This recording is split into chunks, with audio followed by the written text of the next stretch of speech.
সবাই চান যে আমার সন্তান যেন কি হয়, ভালো হয়। এটা সবার চাওয়া। আমরা যারা উপস্থিত আছি আমরাও চাই, যারা এখনো রাস্তাঘাটে ঘোরাফেরা করতেছে তারাও এটা চায়, যারা বাসাবাড়িতে অবস্থান করতেছে তারাও এটা চায়, সবাই চায়। শুধু আমরা নয়, যারা মা বোন আছে তারাও চান যে আমার সন্তান যেন বড় হইয়া ভালো হয়। কিন্তু এই পৃথিবীর আয়ু যত বাড়ছে, পৃথিবীর বয়স যত বাড়ছে, দিন দিন আমাদের সন্তানগুলো খারাপের দিকে ধাবিত হচ্ছে। কথা বলেন ঠিক না বেঠিক? আমাদের সন্তানগুলো আমাদের হাতের মুঠ থেকে সরে যাচ্ছে। আগের তুলনায় বর্তমান জেনারেশন যারা আছে তাদের হায়া কম। কথা কন ঠিক না বেঠিক? লজ্জা শরম কম, এমন একটা অবস্থা হয়ে গেছে। আজ থেকে 25-30 বছর আগের কথা যদি আমরা ভাবি, ওই সময় আমরা যখন ছোট ছিলাম দেখেছি, যদি কখনো শুনছে যে বড় ভাই এই রাস্তা দিয়ে গেছে, ছোট ভাই যায় নাই। বড় ভাই যদি এক জায়গায় বসছে, অথবা চাচা বা চাচার বয়সী একজন বসছে, বাবার বয়সী এক জায়গায় বসছে, সেখানে সে বসে নাই। কথা ঠিক না বেঠিক? বসে নাই। কিন্তু এখন এমন একটা অবস্থা হয়ে গেছে, শুধু চাচার বয়সী নয়, বাবার বয়সী নয়, দাদার বয়সী মুরব্বীদের পাশে বৈশা, সাথে বৈশা, সামনে বৈশা, পায়ের উপর পা তুইলা এক হাতে চা, আরেক হাতে যেই জিনিস টানলে ছোট হয়। এই পৃথিবীতে একটা জিনিসে আছে যেটা টানলে ছোট হয়, আর বুঝান লাগবে? এক হাতে চা, আরেক হাতে যে জিনিস টানলে ছোট হয়, এটা টানে পায়ের উপর পা তুইলা। কার সামনে? কয় দাদার বয়সী মুরব্বীদের সামনে। জোরে বলেন ঠিক না ঠিক? আছে না নাই? আবার অনেক সময় ওই দাদার বয়সী মুরব্বীদেরকে অনেক সময় ধমকও দেয় যে আপনাদের থেকে কম বুঝি না, বেশি কথা বললেন না। জোরে বলেন ঠিক না ঠিক? আমি ওই সমস্ত মানুষদেরকে অনেক সময় বলি যে হ্যাঁ, একটা বুঝুন্নার ঘরের বুঝুন্না হইছে। আপনাদের এলাকা মনে হয় নাই এমন? ভাইরা আমার, অথচ মা বাবা চাচ্ছে আমার সন্তান যেন আদবলা হয়, আমার সন্তান যেন নেককার সন্তান হয়। কিন্তু আমার সন্তান হচ্ছেটা কি? বাস্তব একটা ঘটনা আপনাদেরকে শোনাই।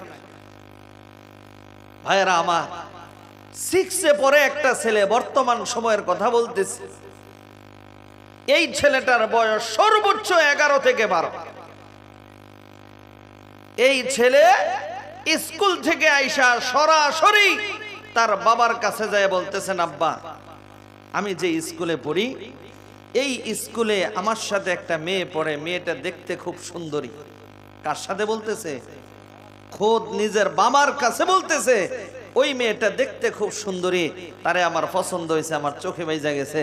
এখন আরেকজন মেয়েটারে পছন্দ বা তারে বিয়ে করার আগে এই মেয়ের সাথে আমারে বিয়ে করাই দেয়। বয়স কত? 11 থেকে 12। ওই সময় তার বাবার অবস্থাটা কেমন? হয়তো আকাশটা তার মাথায় ভেঙে পড়ছে, আসমান ভেঙে পড়ছে। আরে হ্যাঁ, কয় কি এটা? এখনো তার মুখের ভিতরে দুধের গ্রান, কয় তার নাক দিয়ে দুধ বের হবে এখনো টিপ দিলে। উপায়ান্তর না পাইয়া বাবা চলে গেছে মসজিদের ইমাম সাহেবের কাছে, যে হুজুর আমার ছেলেটার একটু বুঝা। আরে কি হয়েছে? কই এই ব্যাপার। ঠিক আছে, ছেলেরে পাঠায় দেন। ছেলে যখন আসছে, আসার পরে ছেলে বলতেছে, হুজুর আমার বাবার একটু বুঝা। এখন হুজুর পড়ছে নিছি, বাবা বলতেছে ছেলেরে বুঝাইতে, ছেলে বলতেছে বাবারে বুঝাইতে। আরে বুঝাইবো না কারে?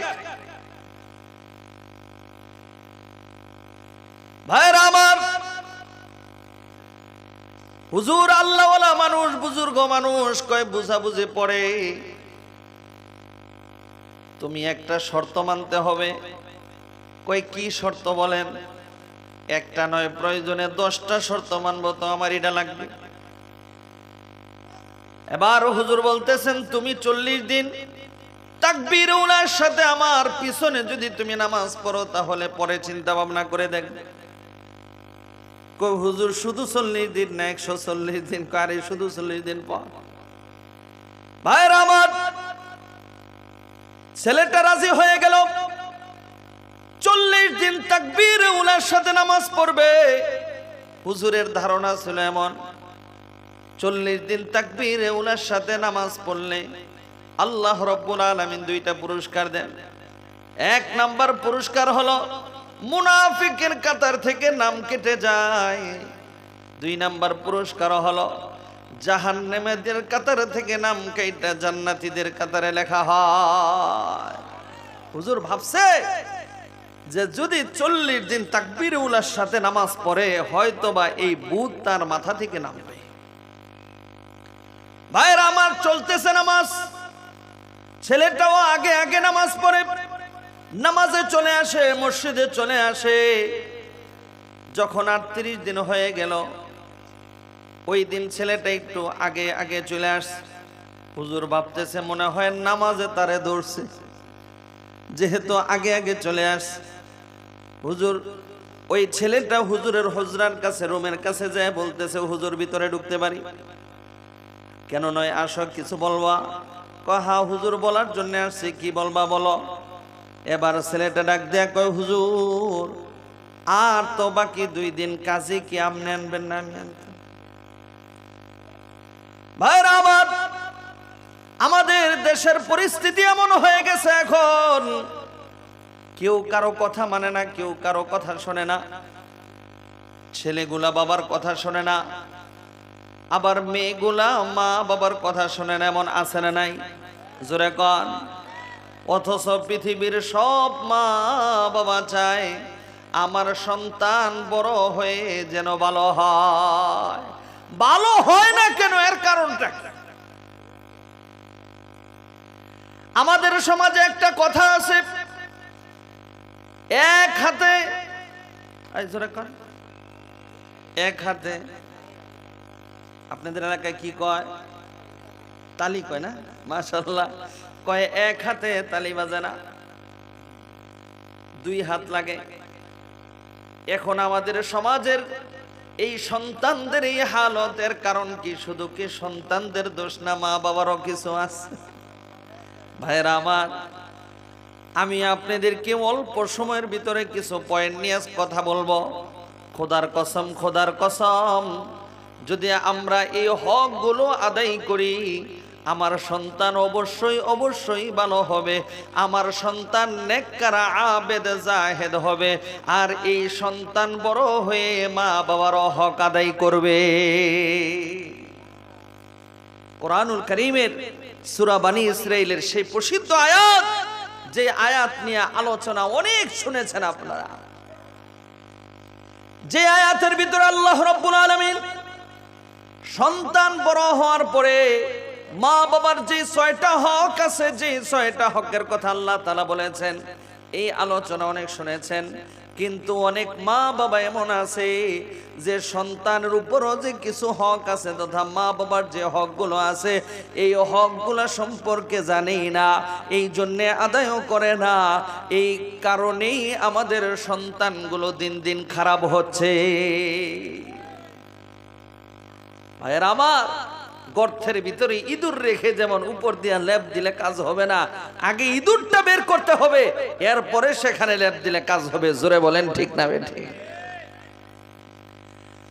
আমার ভাইরা, এই আলোচনাটা যুবকদের জন্য জরুরি, যিনি বাবা ওনার জন্যও জরুরি, যিনি দাদা ওনার জন্যও জরুরি, আর যারা বিয়ে শাদী করে নাই তাদের জন্যও জরুরি।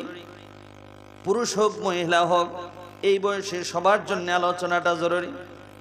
কেন কেন জরুরি? আপনারা আলোচনার পরে আপনারা বুঝতে পারবেন।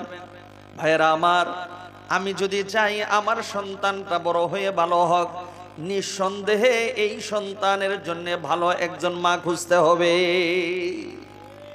ভালো মায়ের গর্ভ থেকে ভালো সন্তান আশা করা যায়।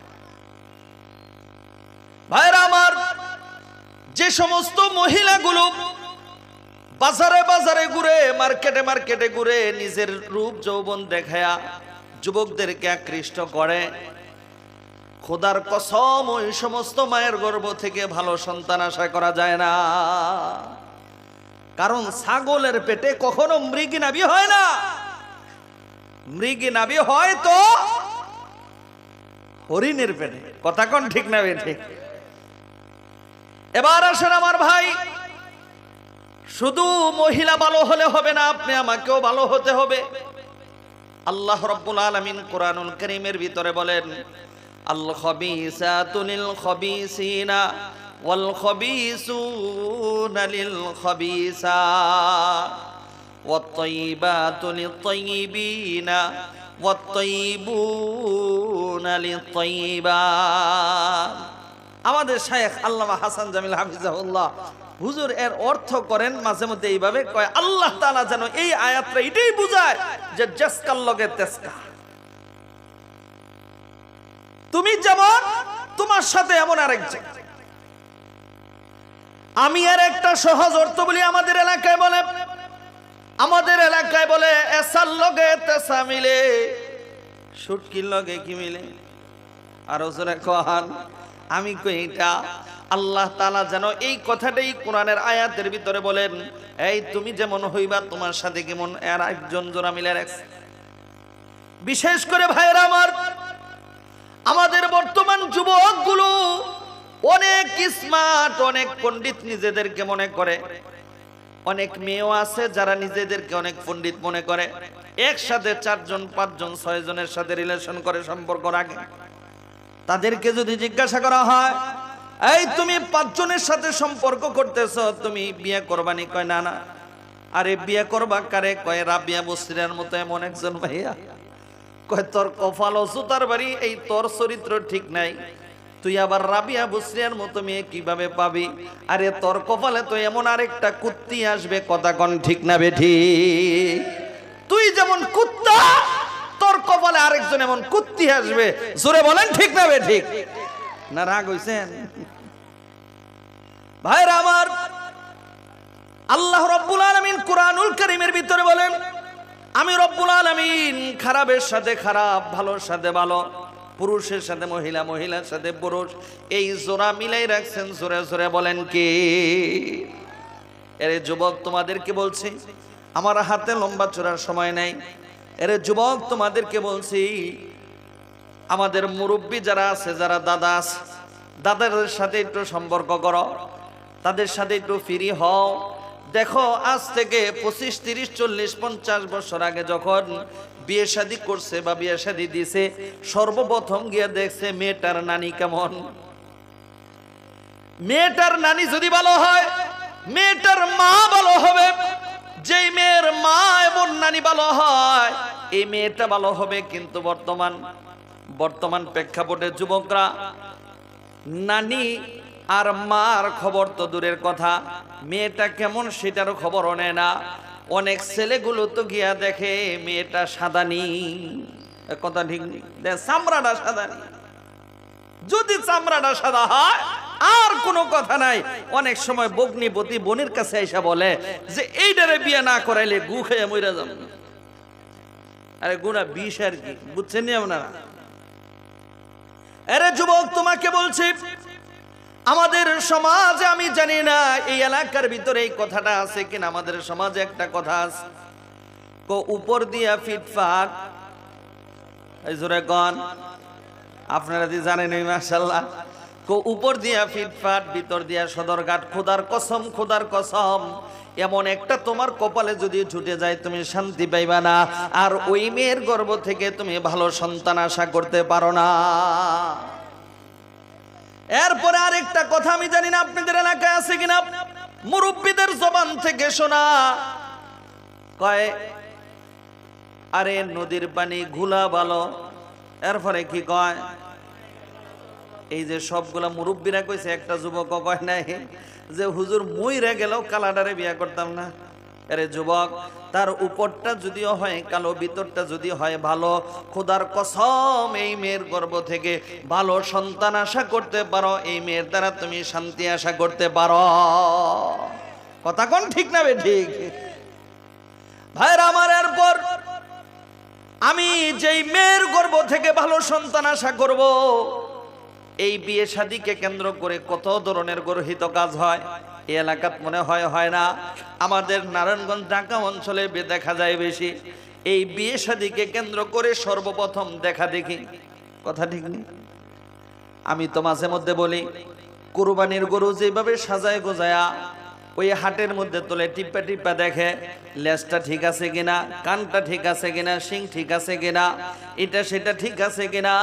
ঠিক সেম আমাদের সমাজ ব্যবস্থা এমন হয়ে গেছে, বন্ধু বান্ধব, ভগ্নিপতি, এমনকি নিজের বাবা সহ এইভাবে যাইয়া যাইয়া ওই মেয়েটার এইভাবে দেখে, এমন আছে না? না আসেনি? মিয়া, তুমি এই মেয়ের গর্ভ থেকে ভালো সন্তান আশা করো না? আরে বিয়ের আগে তোমার বন্ধু তো দূরের কথা, তোমার ভগ্নিপতি দূরের কথা, তোমার বাবা পর্যন্ত মেয়েটারে দেখা সম্পূর্ণ হারাম। জোরে কোন ঠিক না? আমার ভাইয়েরা, এরপরে কি হয় বাবাজি না আমার, এই বিয়ে শাদীর ভিতরে ছেলের বাবা গুলা এমন বড় বড় হা করে থাকে বোয়াল মাছের মতো। এক নাম্বার হলো বরযাত্রী, মেহমান কতজন আসবে, কথা কোন ঠিক না বেঠিক? কত বড় নির্লজ্জ হলে এমন বলে। অনেক বিয়ে শাদী তো এই জন্য ভেঙেও যায়, কয় এতজন ছাড়া আমি আসতে পারবো না, কথা বলেন ঠিক না বেঠিক? আমার ছেলে অনেক বিয়ে খাইছে, তার অনেক বন্ধু বান্ধব আছে, আমিও জীবনে অনেক বিয়ে খাইছি, এখন আমার ছেলের বিয়েতে যদি বরযাত্রী নাই তারে তাহলে শরম না? তোমার যদি এত শরম হয়, তোমার বাড়িতে নিয়ে অলিমা করে খাওয়াও, ও আরেকজনের তরকারি বাইরে দিতে খুব মজা না? এমন আছে না নাই ভাইরা আমার? এরপরে কয় আমি যৌতুক চাই না, কই ঘর তো এমনি সাজায় দেয়, এটা কি সাউন্ড লাগে? আপনাদের এলাকাত মনে হয় নাই? আরে এলাকা তো আছে নাকি ভাইরা আমার? এরপরে দেখেন 3 দিন 4 দিন যাবত এমন ডেকসিট বাজায় বাজায় নাচানাচি করে। এই এলাকাত মনে হয় নাই? আমাদের এলাকায় আছে। এই লগন গায়ে হলুদের নামে যুবক যুবতীদের একটা নষ্টামি হয়, যুবক যুবতীদের একটা কবিরা গুনাহের কারখানাও হয়ে যায়, কথা কোন ঠিক না বেঠিক? অধিকাংশ বিয়ে শাদীর ভিতরে নারী আর পুরুষ একসাথে বৈশা বৈশা খানা খায়। সব কি মাহরাম না গায়রা মাহরাম আছে? কথা কোন আমার রাগ হইতেছে না আমার কথা? সব কি মাহরাম পুরুষ একসাথে, মাহরাম আর মাহরাম পুরুষ আর মহিলা একসাথে খায়, না গায়রা মাহরাম আছে?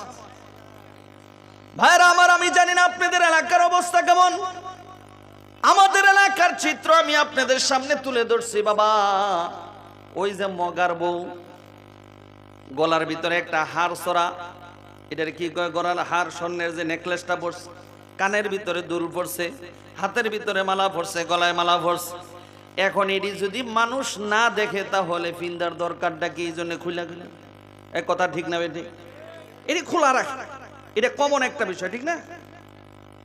এরপরে আমার ভাই, আপনার কি ধারণা?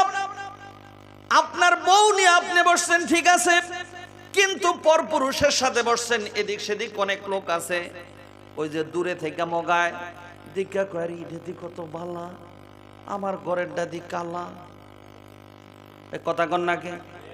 আছে না নাই? আর ওই মুগিও দূরে থেকে কয়ে, রে আমার দাদি মদনের মতো দেয়া যায়, এটা স্মার্ট স্মার্ট লাগে।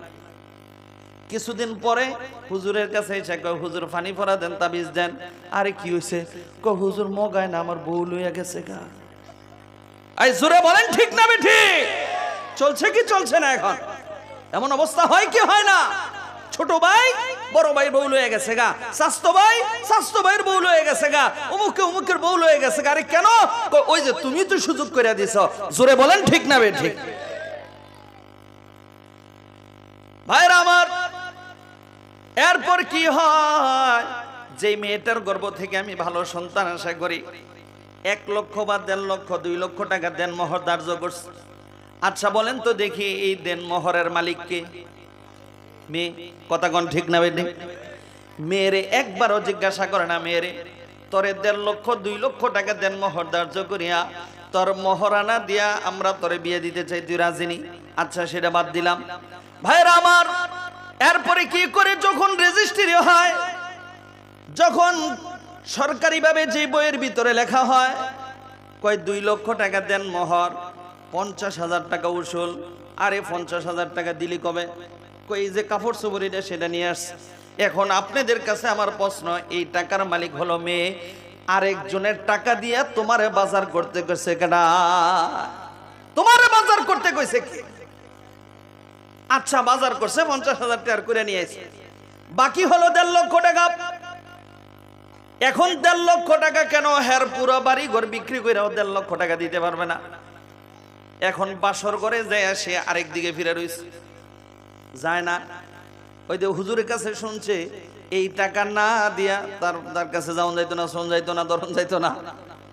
ভাইরা আমার, মেয়েটা লম্বা সময় অপেক্ষা করার পরে যখন স্বামী ভিতরে ঢুকছে, ঢুকার পরে ওই দিকে বৈশা রয়েছে, কি গো আসেন না কেন? কয় না ঢুকুন যাইতো না। আরে তোমার কাছে যাওন যাইতো না, তোমারে ধরন যাইতো না, শোন যাইতো না কেন? কয় মসজিদের ইমাম সাহেব বলছে হ্যাঁ একটা সুরত আছে, যদি তুমি আমারে মাফ করে দাও। কত বড় জালেম সে, কত বড় ডাকাত! জোরে বলেন ঠিক না ঠিক?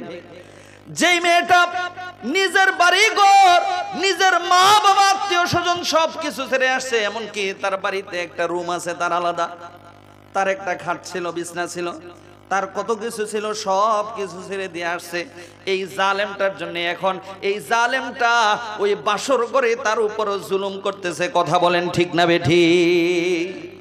আমি বলি মাঝে মধ্যে এটা উদাহরণ দেয়া, আল্লাহ আমরা যখন মাহফিলগুলোতে, রাত্রিতে মাহফিলগুলো হয়, আমাদেরকে হাদিয়া দেওয়ার জন্য অনেকে, বিশেষ করে মাহফিল কর্তৃপক্ষ আমাদেরকে হাদিয়া কিছু দেয়। আবার অনেক সময় কিছু ভক্তবৃন্দ আছে তারাও কিছু হাদিয়া দেয় মোহাব্বত করে। আবার এই হাদিয়াগুলা নেওয়ার জন্য কিছু লোক রাস্তার মোড়ে মোড়ে দাঁড়ায় থাকে, এমন কিছু লোক আছে না নাই? জোরে গন। এই গত মাসের 7 তারিখ এমন আমার গাড়ির সামনে 12-13 জন হবে বড় বড় দাঁড়িয়ে দাঁড়ায় রয়েছে। বিশ্বাস করেন ভাই, কলিজার মধ্যে কোনো পানি নাই, শুকায় গেছে। আমার জীবনও আমি এমন দেখি নাই। যখন আমি দেখলাম, দেখার পরে কি দোয়া পড়বো সেই দোয়াও আমার মুখ দিয়ে আইতেছে না, একবারে যেমন মুখ প্লাস্টিকের মতো হয়ে গেছে, মানে কোনো দোয়াই পড়তে পারতেছে না। যদিও দোয়া পইরা গাড়িতে উঠছিলাম, যখন আমারে দেখছে, দেখার পরে কয় হুজুর জানগা, আমরা ডাকাইত না, আমরা ডাকাইত পাড়া দিতেছি। রাত্র বাজে 1টার উপরে। আমি মনে মনে কই, সরাসরি তো আর কইতে পারি না, মনে মনে কই আরে তগরই তো ডাকাইতের মতো দেখা যায়। কথা কোন ঠিক না বেঠিক? ভাইরা আমার, ওই ডাকাতগুলো মাঝে মধ্যে আমাদের কাছে যা কিছু আছে সব কিছু নিয়ে যায়। নেওয়ার পরে কয় হুজুর একটু এদিকে আসেন। আরে কি হয়েছে? আমার কাছে তো আর কিছু নাই। কয় আচ্ছা আর কিছু দেওয়ান লাগতো না, একটা জিনিস দিয়া যান। কি দিয়া যান? কয় হুজুর মাফ করে দিয়া যান। এরপরে কি কয়, হুজুর মাফ যে করছেন এটা বুঝবো কেমনে, একটা হাসি দিয়া যান। আচ্ছা ওই সময় কি হাসি আসার কথা নেই? যদি হাসি নাও আসে, প্লাস্টিক মার্কে একটা হাসি দেওয়ান লাগে। কথা কোন ঠিক না বেঠিক? এরে জালেম, আমি তোমাদেরকে বলছি, ওই রাস্তার ডাকাত যেমন আর তুমি হলা বাসর ঘরের ডাকাত। জোরে কোন ঠিক না বেঠিক? ভাইয়েরা আমার, এরপরে আমি কিভাবে ভালো সন্তান আশা করি? কিভাবে ভালো সন্তান আশা করি? অনেক আল্লাহর বান্দা তো এমন আছে বাসর ঘরের এই চিত্র সহ অনেকরে দেখায়, এমন আছে না? না, কিভাবে বাসর করে এটাও পর্যন্ত এখন ফেসবুকের মাধ্যমে দেখায়। ফেসবুকের ভিতরে ছবি তুলে সারে আর বলে, এই দুনিয়ার মানুষ দেখো, এটা তোমাদের ভাবি। কি কয়? কইটা তোমাদের ভাবি। কিছুদিন পরে খবর লইয়া দেখে এই ভাবি আর নাই। জোরে কোন ঠিক না বেঠিক? আছে না নাই?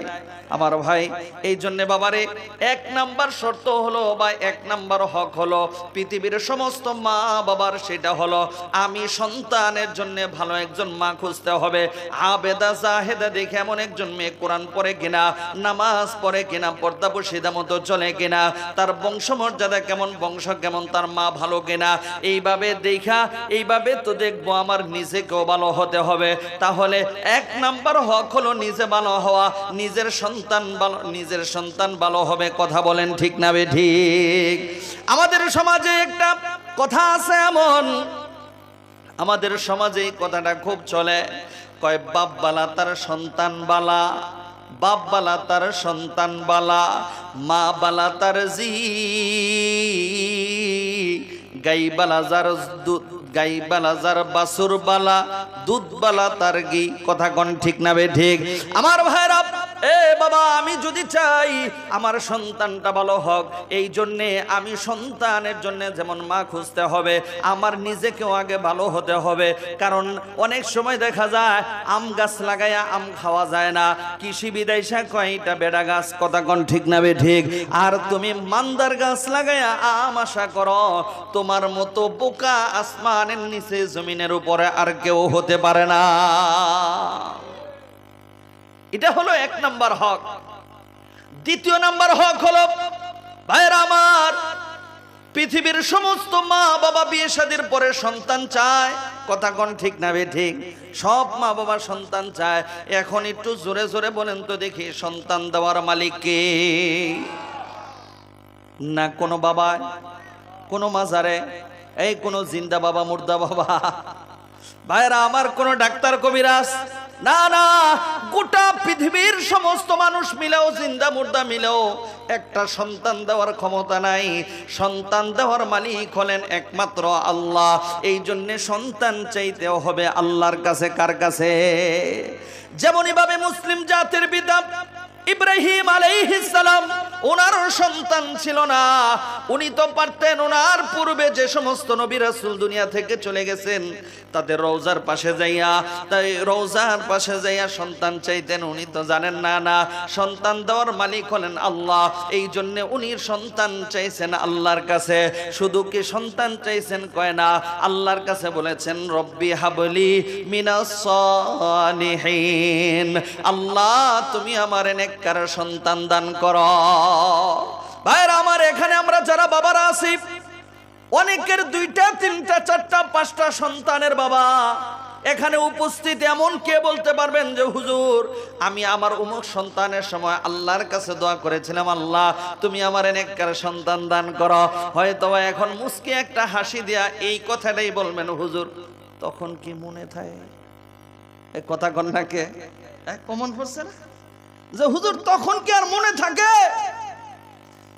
ভাইরা আমার, মুসলিম জাতির পিতা ইব্রাহিম আলাইহিস সালাম আল্লাহর কাছে যেমন চেয়েছিলেন, আল্লাহ রাব্বুল আলামিন কেমন সন্তান দান করেছেন। আল্লাহ বলেন, ফাবাশশারনাহু বিগুলামিন হালিম, আমি রব্বুল আলামিন তোমাকে নম্র ভদ্র সন্তান আমি আল্লাহ দান করলাম। সুবহানাল্লাহ।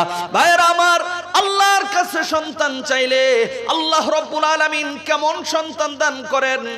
আল্লাহু আকবার, আল্লাহু আকবার। বাবাজিরা আমার, আমি ছোট্ট করে একটি ঘটনা আপনাদেরকে শোনাই। এ বাবা, কেমন নম্র ভদ্র সন্তান আল্লাহ তাআলা দান করেন। এই বছর আপনাদের দোয়ায় আমাকে আল্লাহ হজ করার তৌফিক দিয়েছে।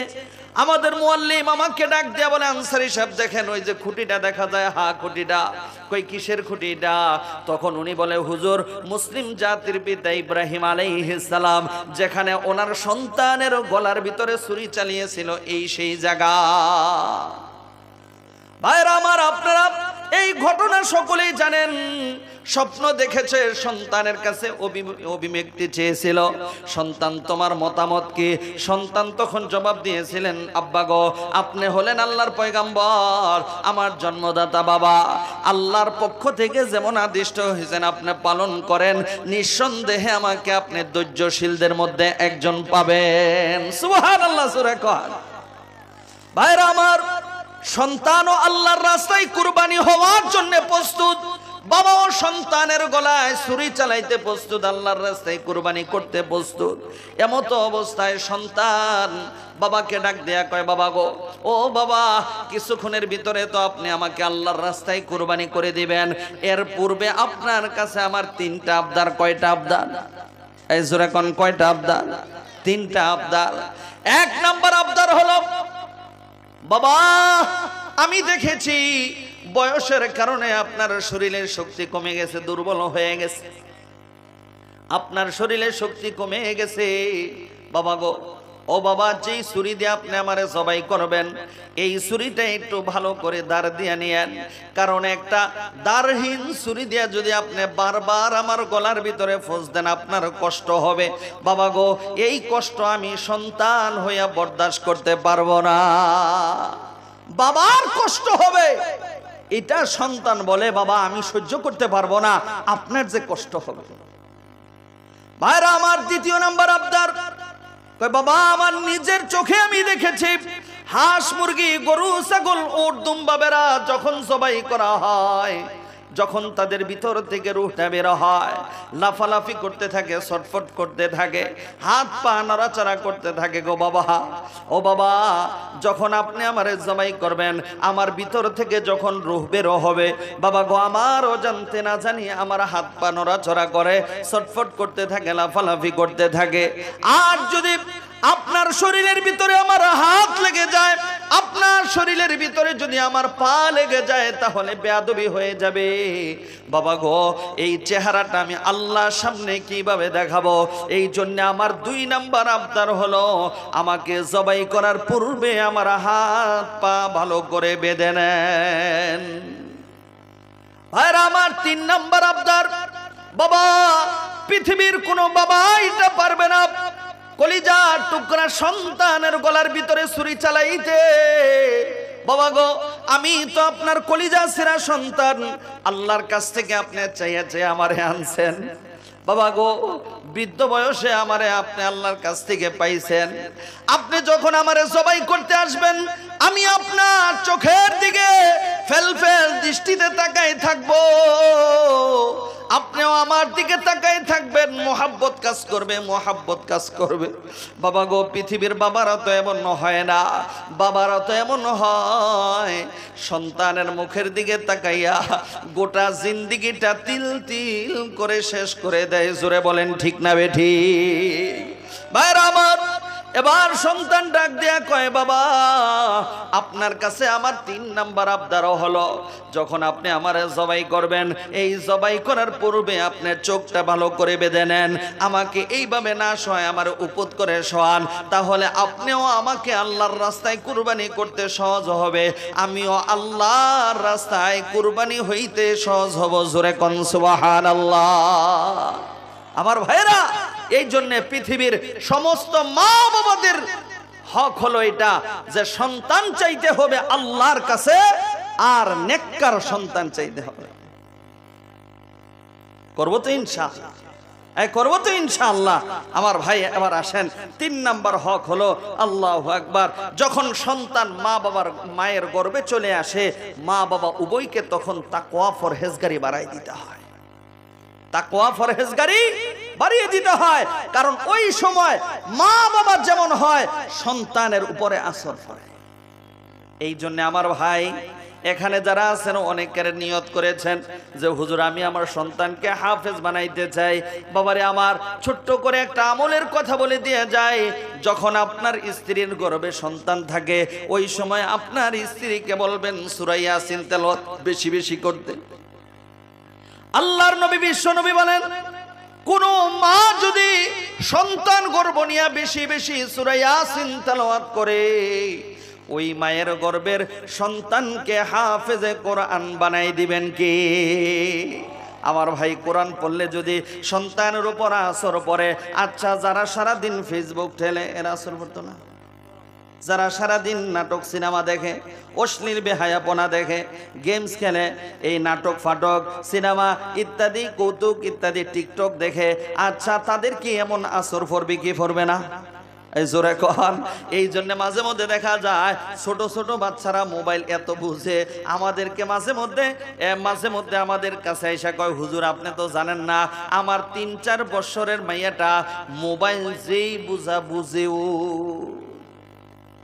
আমরা তখন কই আসলে সরাসরি কইতে পারি না, আরে মোবাইল হ্যাঁ বুঝবে না, বুঝবেটাকে, কারণ হ্যাঁ তো ভিতর থেকে ট্রেনিং দিয়েছি। কথা কোন ঠিক না বে ঠিক?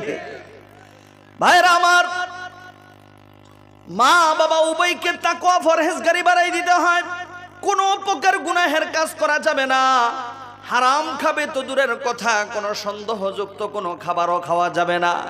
এই জন্যে ভাইরা আমার, প্রায় সময়ে আমি একজন বুজুর্গ আল্লাহর ওলির মায়ের কথা বলে থাকি, খাজা কুতুবউদ্দিন বখতিয়ার কাকি রহমাতুল্লাহি আলাইহির মা দুনিয়ার সমস্ত মাদেরকে ডেকে ডেকে বলেন, এ দুনিয়ার মায়েরা শোনো, আমার কুতুবউদ্দিন যে যুগ শ্রেষ্ঠ ওলি কুল শিরোমণি হয়ে গেছে, এত বড় আলেম হয়েছে, এত বড় আবেদ, এত বড় জাহেদ হয়েছে, এটা আমি মারও অনেক ভূমিকা আছে।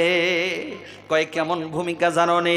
কয় আমার সন্তান কুতুবউদ্দিন যখন আমার গর্ভে আসছে, খোদার কসম আমি কোনো গুনাহের কাজ করি নাই, কোনো পরপুরুষ আমাকে দেখে নাই, আমিও কোনো পরপুরুষ দেখি নাই। এই চোখের গুনাহ, কানের গুনাহ, জবানের গুনাহ, হাত পায়ের গুনাহ, অঙ্গ পতঙ্গের গুনাহ, কোনো প্রকার গুনাহ আমি করি নাই। এরে দুনিয়ার মানুষ শোনো, আমি হারাম খাবো তো দূরের কথা, কোনো সন্দেহযুক্ত খাবারও আমি খাই নাই। আমি যখন সুযোগ পাইতাম, আমি আল্লাহর কোরআনটা নিয়ে আমি বসে যাইতাম, আমি দেখে দেখে আল্লাহর কোরআন তেলাওয়াত করতাম। যখন আমি কাজে ব্যস্ত হয়ে যাইতাম, তখন কোরআনুল কারীমের যে সূরা আয়াত মুখস্থ পারতাম, এই আয়াত সূরাগুলো আমি তখন মুখস্থ পড়তাম। যখন আমি আর কোরআনের আয়াত সূরাগুলো আমি আর পারি না, তখন আমার জবানে মাওলা পাকের জিকিরে থাকতো সুবহানাল্লাহ, আলহামদুলিল্লাহ, লা ইলাহা ইল্লাল্লাহ। বলেন না সুবহানাল্লাহ, আলহামদুলিল্লাহ, লা ইলাহা ইল্লাল্লাহ। কুতুবউদ্দিন বখতিয়ার কাকির মা বলেন, এইভাবে আমার সন্তান যখন আমার গর্ভে আসছে, আমি 5 ওয়াক্ত নামাজ তো আমি সময় মতো আদায় করেছি। আমি যখন আমি শুধু 5 ওয়াক্ত নামাজ নয়, এশাকের নামাজ, তাসসের নামাজ, আওয়াবিনের নামাজ, আমি তাহাজ্জুদের নামাজ, নফল নামাজগুলো আমি বেশি বেশি পড়েছি। এ দুনিয়ার মায়েরা, তোমাদের সন্তান ভূমিষ্ঠ হয়েছে, আমারও সন্তান ভূমিষ্ঠ হয়েছে। তোমরাও তোমাদের সন্তানকে 2 বছর দুধ পান করাইছ, আমিও আমার সন্তানকে 2 বছর দুধ পান করাইছি। আমি একদিনও আমার সন্তানকে ওযু ছাড়া দুধ পান করাই নাই। ভাইয়েরা আমার, এ বাবা, এখন আমাদের মায়েরা তারাও সন্তানকে দুধ পান করায়, ফেসবুকও ঠেলে, নাটক সিনেমাও দেখে, আবার বাচ্চাদেরকেও খাওয়ায়, এমন আছে না নাই? এখন কয় হুজুর, কার্টুন না দিলে তো, মোবাইল না দিলে তো সন্তান খেতে চায় না।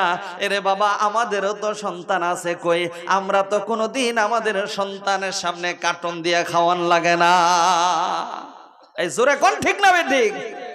ভাইরা আমার, কুতুবউদ্দিন বখতিয়ার কাকির মা বলেন, দুনিয়ার মায়েরা, তোমরা তো চেয়েছিলা তোমাদের সন্তানের জবান দিয়া যেন সর্বপ্রথম বাবা, দাদা, নানা, এই জবান দিয়া যেন জবান ফুটে। এটা হলে তোমরা তো বড় খুশি হইতা। আমি মা এটা চাই নাই, আমি মা চেয়েছিলাম, যেহেতু আমার সন্তান কুতুবউদ্দিনকে আল্লাহ দিছেন, তার জবানও আল্লাহ দিছেন, আমি মা চেয়েছিলাম আমার সন্তান কুতুবউদ্দিনের জবান দিয়া যেন সর্বপ্রথম আল্লাহ নামের উচ্চারণ বের হয়। দুনিয়ার মায়েরা গো, ঠিকই তোমরা শুনলে আশ্চর্য হইবা, আমার সন্তান কুতুবউদ্দিনের জবান দিয়া সর্বপ্রথম আল্লাহ নামের উচ্চারণ বের হইছে। এরপর কুতুবউদ্দিনের মা বলেন, এ দুনিয়ার মায়েরা, আল্লাহর নবী, বিশ্ব নবী বলেছেন, যখন সন্তানের জবান ফুটে তখন তারে 4টা অক্ষর শিক্ষা দাও, আলিফ বা তা সা, আমি শিক্ষা দিয়েছি। এরপরে যখন আরেকটু বড় হয়েছে, তখন আমি তার জবান যখন আরো ফুটছে, তখন আল্লাহর নবী, বিশ্ব নবী বলেন, তারে কালিমা শিক্ষা দাও, লা ইলাহা ইল্লাল্লাহ, লা ইলাহা ইল্লাল্লাহ। আমি তারে শিক্ষা দিলাম। এ দুনিয়ার মায়েরা, আমার সন্তান কুতুবউদ্দিনের যখন 5 বছর হয়ে গেল, আমি তার নামাজ শিক্ষা দেওয়া শুরু করলাম, নামাজের তালিম দেওয়া শুরু করলাম। কারণ আল্লাহর নবী, বিশ্ব নবী বলছেন, 7 বছর বয়স হলে তার নামাজে দাঁড় করায় দাও। হ্যাঁ, আমার সন্তান যদি নামাজ না পারে তাহলে কিভাবে নামাজ পড়বে? এই জন্য আমি 5 বছর বয়স থাকতে তার নামাজ শিক্ষা দেওয়া শুরু করলাম। কুতুবউদ্দিন বখতিয়ার কাকির মা বলেন, এ দুনিয়ার মায়েরা, আমার সন্তানের বয়স যখন 7 বছর হয়ে গেল, আমি মা তার বিছনা থেকে আলাদা করে দিলাম, আমি তার নামাজে দাঁড় করাই দিলাম। পাশে একটা মাদ্রাসা ছিল, ওই মাদ্রাসার ভিতরে কোরআন, হাদিস, জান্নাত, জাহান্নাম, আল্লাহ, রাসূল চেনার জন্য, কবরের আযাব চেনার জন্য, ফুলসিরাত চেনার জন্য আমি মাদ্রাসায় ভর্তি করে দিলাম। আমার সন্তানটা মাদ্রাসায় পড়ে, খাবার খায়, এসে বাসায় প্রতিদিন দিন সন্তান মাদ্রাসা থেকে এসে আমাকে বলে, মা মুঝে ভুক লাগি হ্যাঁ মুঝকো রুটি দে দো। তারা রুটি খাইতো, এই জন্য রুটির কথা বলতো। ভাইয়েরা আমার, কুতুবউদ্দিন বখতিয়ার কাকির মা বলেন, হে দুনিয়ার মায়েরা, আমার সন্তান যেভাবে আমার কাছে এসে খাবার চায়, তোমাদের কাছে খাবার চাইলে তোমরা সাথে সাথে দিয়ে দিতে, কিন্তু আমি মা এটা করি নাই। আমি আমার সন্তানকে সাফ সাফ বলে দিতাম, সন্তান রে আমি কিন্তু তোমার মা, আমি রিজিক দাতা না। আচ্ছা জোরে জোরে বলেন তো দেখি, রিজিক দাতা কে? ভাইরা আমার, কুতুবউদ্দিন বখতিয়ার কাকির মা বলেন, এ দুনিয়ার মায়েরা, আমার সন্তান যখন আমার কাছে রিজিক চাইতো, খাবার চাইতো, আমি আমার সন্তানের হাতে একটা জায়নামাজ তুলে দিয়া বলতাম, বাবারে যাও 2 রাকাত নামাজ পড়ো, চক্ষু বন্ধ কইরা রিজিকের মালিক যিনি ওনার কাছে রিজিক চাও, দেখবা ইনশাআল্লাহ কিছুক্ষণের মধ্যে তোমার রিজিকের ব্যবস্থা হয়ে যাবে।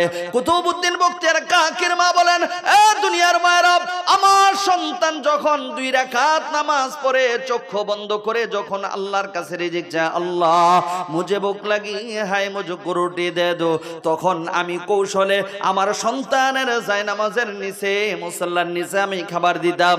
সন্তান যখন মুনাজাত শেষ করে জায়নামাজ উঠায়া খাবার দেখতো, তখন আনন্দ চিত্তে বলতো, আমার মাওলা আমার দোয়া কবুল করছে, আমার নামাজ কবুল করছে, আমার দোয়া কবুল করে আমার রিজিকের ব্যবস্থা করে দিছে, খাবারের ব্যবস্থা করে দিছে। সন্তান এইভাবে চলতেছে, আমি মাও এইভাবে চলতেছি। আমি মা চেয়েছিলাম আমার সন্তান কুতুবউদ্দিনের ছোট কালে তার অন্তরের ভিতরে এই জিনিসটা ঢুকাই দিতে, সন্তান রে রিজিকের মালিক দুনিয়ার কেউ না, রিজিকের মালিক হলেন একমাত্র আল্লাহ। জোরে বলেন ঠিক না বেঠিক? কুতুবউদ্দিন বখতিয়ার কাকির মা বলেন, দুনিয়ার মায়েরা চলতেছে, আমি আমার সন্তানের ভিতরে এইভাবে দীর্ঘদিন, হঠাৎ একদিন আমার বিশেষ এক প্রয়োজনে আমি বাড়ির বাইরে বের হইলাম, এত ব্যস্ত হয়ে গেলাম, আমি ভেবেছিলাম আমার সন্তান মাদ্রাসা থেকে আসার পূর্বে আমি চলে আসব, কিন্তু এত ব্যস্ত হয়ে গেলাম আমি আসতে পারলাম না। আমি অনুভব করলাম, আমি ভেবে দেখলাম আমার সন্তান মাদ্রাসা থেকে আসার সময় হয়ে গেছে, এখন আমি কি করি? 2টা হাত রব্বে কাবার দিকে উঠাইয়া একটা চিৎকার দিয়া বললাম, আল্লাহ তোমার দ্বারা এমন কিছু নাই যে তোমার দ্বারা অসম্ভব। আল্লাহ তুমি তো সব কিছু করতে পারো গো মাবুদ। আল্লাহ এতদিন পর্যন্ত আমার ছোট কুতুবউদ্দিনের অন্তরের ভিতরে আমি যেই জিনিসটা ঢুকাইতে চেয়েছিলাম, রিজিকের মালিক হলে তুমি আল্লাহ। আজ যদি আমার সন্তান নামাজ পড়ে, আমার সন্তান যদি খাবার না পায়, না জানি তার অন্তরে অন্যরকম ধারণা হয়ে যায়, আল্লাহ তুমি একটা ব্যবস্থা করো। এরপর কুতুবউদ্দিনের মা বলেন, আমি তাড়াতাড়ি করে বাড়িতে চলে আসলাম। আমি আয়সা দেখি প্রতিদিন আমার সন্তান খেয়ে যে শুয়ে থাকে, আজও ঠিক ওইভাবে শুয়ে আছে। মাথার পাশে বসলাম, মাথায় হাত বুলাইতে লাগলাম আর বলতে লাগলাম, সন্তান রে তোমার মনে হয় প্রচন্ড ক্ষুধা পেয়েছে, তুমি তো খাও নাই। আমি মা চলে আসছি, দেখবা কিছুক্ষণের ভিতরে তোমার খাবারের ব্যবস্থা হয়ে যাবে। ভাইরা আমার, কুতুবউদ্দিনের মা বলেন, দুনিয়ার মায়েরা লাভ দিয়ে আমার সন্তান উঠে বলতেছেন, মা কে বলেছে আমি খানা খাই নাই? কে বলেছে আমার ক্ষুধা পেয়েছে? মা কয়, আমি তো ছিলাম না, তুমি কিভাবে খানা খেয়েছ? সন্তানটা ডাক দিয়া কয়, মারে তুমি ছিলা না, কিন্তু জায়নামাজটা তো ঠিকই ছিল। মা প্রতিদিন আসার পরে তুমি যেভাবে আমার হাতে জায়নামাজ উঠাই দিয়া বলো, 2 রাকাত নামাজ পড়ো, চক্ষু বন্ধ কইরা রিজিক চাও, মা গো আসাইসা দেখে তুমি নাই, জায়নামাজটা আছে, জায়নামাজটা নিয়ে যখন 2 রাকাত নামাজ পড়লাম, চক্ষু বন্ধ কইরা আল্লাহর কাছে রিজিক চাইতে লাগলাম, মা মুহূর্তের ভিতরে দেখি আমার গোটা ঘরটা যেন গ্রানে মুখরিত হয়ে গেছে। এত সুগ্রাণ, এত সুগ্রাণ। মা এই গ্রান কোথায় থেকে আসে? তাড়াতাড়ি মুনাজাত শেষ করে যখন জায়নামাজ উঠাইলাম, দেখি আমার খাবার থেকে এমন সুগ্রাণ আসতেছে। খাবার যখন একটু মুখে দিলাম, মাগো কি বলবো, এতদিন কি খাবার খাইলাম, আজকে কি খাবার, এত সুস্বাদু খাবার মা আমি জীবনে কোনোদিন খাই নাই। মাগো এতদিন খাবার খাইছি, শুধু আমার পেট ভরেছে, আজকে এমন খাবার খাইছি যে খাবার খাওয়ার কারণে আমার পরিপূর্ণ তৃপ্তিও হয়েছে, মার চোখ দিয়া পানি পড়তেছে, সন্তানকে বুঝতে দেয় না।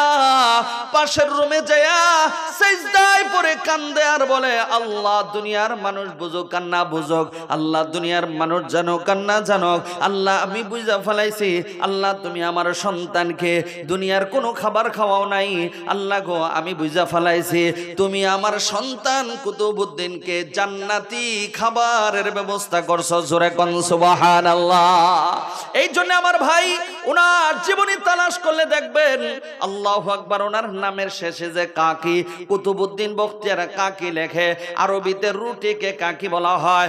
উনি এমন একজন আল্লাহর ওলি ছিলেন যিনি মায়ের দোয়ার বদৌলতে এই দুনিয়ায় জান্নাতি রুটি জান্নাতি খাবার খেয়েছিলেন। জোরে জোরে কোন সুবহানাল্লাহ।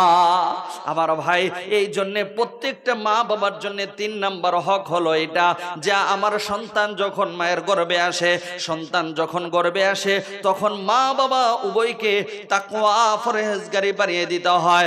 কোনো প্রকার গুনাহ করা যাবে না, ছোট গুনাহ বড় গুনাহ, অঙ্গ প্রত্যঙ্গের গুনাহ, এই জবানের গুনাহ, চোখের গুনাহ, কানের গুনাহ, কোনো প্রকার গুনাহ করা যাবে না।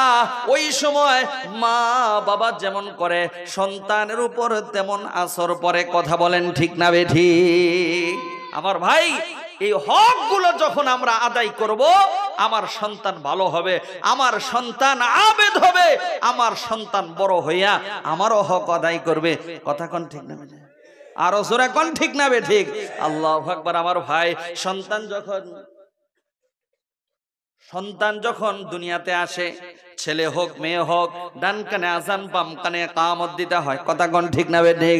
দুনিয়ার কোনো আওয়াজ তার কানে পৌঁছাবার আগে এই আজান দেওয়ার জন্য মসজিদের ইমাম দরকার নাই, মসজিদের খতিব দরকার নাই, মাদ্রাসার বড় হুজুরের দরকার নাই, এই আজান কোনো পুরুষেরও দরকার নাই, মহিলারাও এই আজান দিতে পারে। কথা কোন ঠিক না বেঠিক?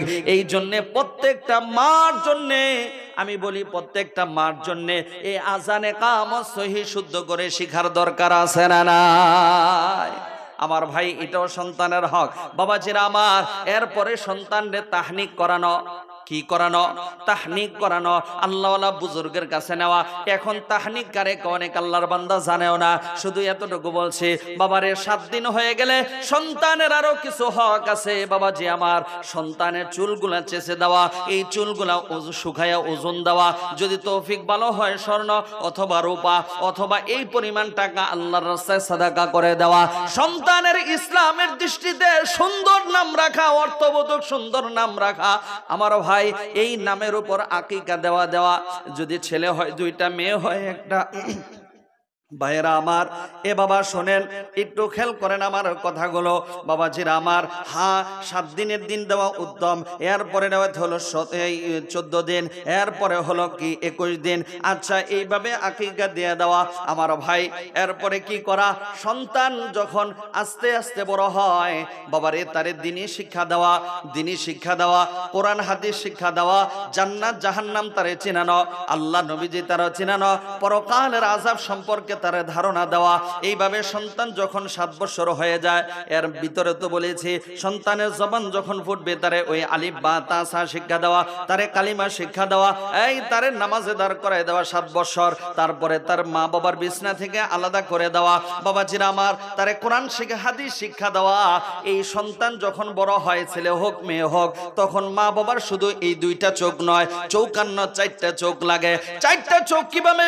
আমার সন্তান কোথায় যায়, আমার সন্তানের বন্ধু বান্ধব কেমন, মেয়েটা কেন দেরিতে ফিরে, ছেলেটা কেন বাসায় দেরি করে ফিরে, আমার ছেলের বন্ধু কি কোনো মদখোর কিনা, গাঞ্জাখোর কিনা, সে কি কোনো চোরের সাথে চলে কিনা, ডাকাতের সাথে চলে কিনা, ইত্যাদি ইত্যাদি খুব খেয়াল করা।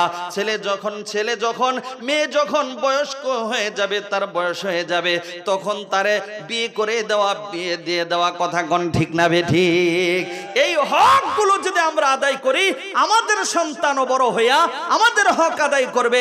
আর এই সবগুলা হক শিক্ষা দেওয়া হয় এই মাদ্রাসাগুলোতে। কথা কোন ঠিক না বেঠিক? এই জন্য মাদ্রাসার দরকার আছে না নাই? আরো জোরে কোন আছে না নাই? মাদ্রাসা, আল্লাহু আকবার। আমরা প্রায় সময় বলে থাকি এই মাদ্রাসাগুলো সরকারিভাবে আমরা কোনো অনুদান পাই না। হ্যাঁ, এই মাদ্রাসার সরকার হলেন আপনারা। 10-এর সহযোগিতায় মাদ্রাসাগুলো চলে। আলহামদুলিল্লাহ এতিম অসহায় দরিদ্র বাচ্চারা এখানে পড়াশোনা করে, হাফেজ হয়, আলেম হয়। এইভাবে দেখা যায় দেশ বিদেশে তারা ছড়িয়ে পড়ছে। এই মাদ্রাসার সুনাম অত্র এলাকার ভিতরে ছড়িয়ে গেছে বিভিন্ন প্রতিযোগিতায়, বিভিন্ন স্থানীয় বোর্ডের মাধ্যমে। এরপরে বেফাকুল মাদারিসিল বোর্ডে আলহামদুলিল্লাহ ছাত্ররা কৃতিত্বের সাথে ভালো ভালো রেজাল্ট করে। কথা কোন ঠিক না বেঠিক? আরো জোরে কোন ঠিক না বেঠিক?